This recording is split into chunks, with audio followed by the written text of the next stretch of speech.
wax akhriya ee ardayda ah iyo kuwa kale wax akhriya aan ardayda ma ahaynba inta badan waxay ka cawdaan indhaha. Waxaa jira xiriir ka dhaxeeya ama qofka akhriskiisu badan yahay inuu indhihiisuna ay daciifi karaan.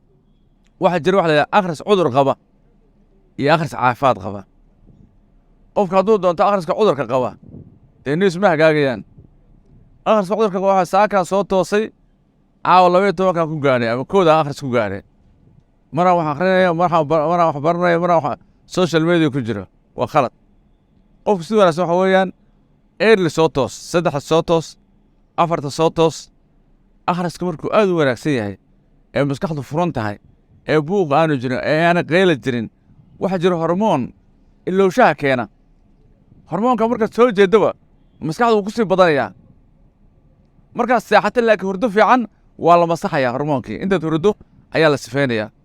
waxaad soo toosaysaa hormoonkii keenayey maaragtay ilowshaha oo aan kugu jirin ayaad soo toostaa aroortii. ka faa'iidaysa markaa gelinkaa hore akhri ka faa'iide. jaamacadda tag iskuulka tag duhur baa la gaadhay 2 baa la gaadhay iska yar seexooy 3 soo toosay barka casarka waxa weeye adoo freesha oo maalin cusub ku moogda duhurkaa la seexanaya qofkaas 2 maalmood weeye maalintii hore ka soo bilaabatay 3dii habeennimo ilaa 2dii waa misa waxa weeye 12 saacadood iyo ka soo faa'iidaystay oo fresh yahay. saacad buu seexday ama saacad buu seexday 3dii barku soo toosay ama 3 soo toosay waxa weeye ilaa 9 ama 9kii barka waa 6 saacadood oo kala meesha ku jira oo fresh yahay laakiin fresh yahay aad fresh yahay. marka hadduu 6 saacadood halkaa akhris haysto 12 halka ku haysto waa misa ama 10 halka ku haysto waxa weeyaan waa 16 saacadood oo nadiif oo intaba active yahay.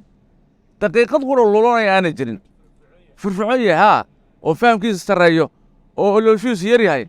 qofkaasi marna lama mid noqonayo kii saaka soo toosay ee dabku 2dii ka dhacay. saaku soo toosay waxbuu akhriyey 2dii dabkaa ka dhacay inta kale hamaansi iyo wuxuu ku jiraa maaragtay kafee inuu cabo iyo shaah inuu cabo. marka dee isku mid ma noqonayaan.